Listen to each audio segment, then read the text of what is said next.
how Callum responds to LilJay from the BK.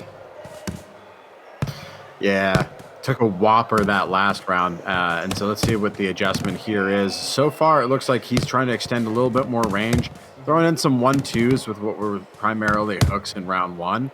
But LilJay, same strategy, because if it ain't broke, don't fix it.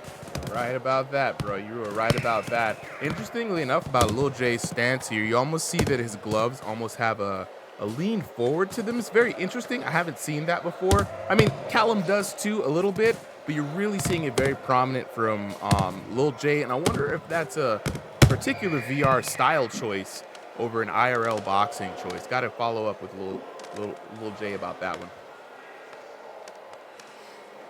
No, it's a very good observation. Something else about his guard too, right? It's sitting in that higher middle range. It's really protecting his chin, and it looks like it's got some space down the middle that I want Callum to try to exploit.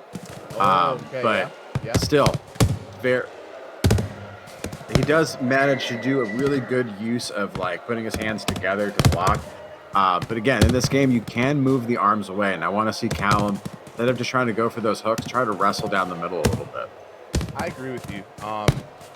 LilJay is very comfortable right now. The range advantage that he has allows him to sit down, and he's been landing these stunning shots just like we saw over there all night. And he's mixing it up to the body, to the head, and that right hook has been something that Callum has been having trouble with this entire round. And honestly, this is not what you want to see from Callum here. You want to see him, like you said, make some adjustments. Those elbows are flared out from LilJay, but also Callum's standing pretty still, bro. You know, he's almost a sitting target here for LilJay. Well, that's the thing. LilJay, once he gets that stun on, he just has that power to go for a rapid beat down.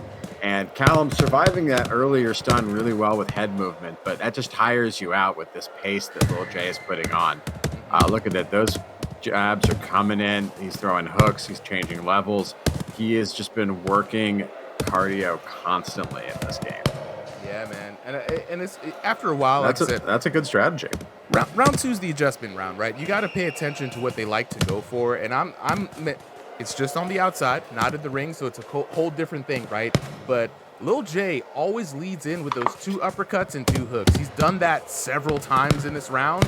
And again, if it ain't broke, Solly, don't try to fix it. But if you're Callum, you got to try to break what's working so they can't. And again, finding a good combo here. LilJay and Callum's in a lot of trouble in round 2.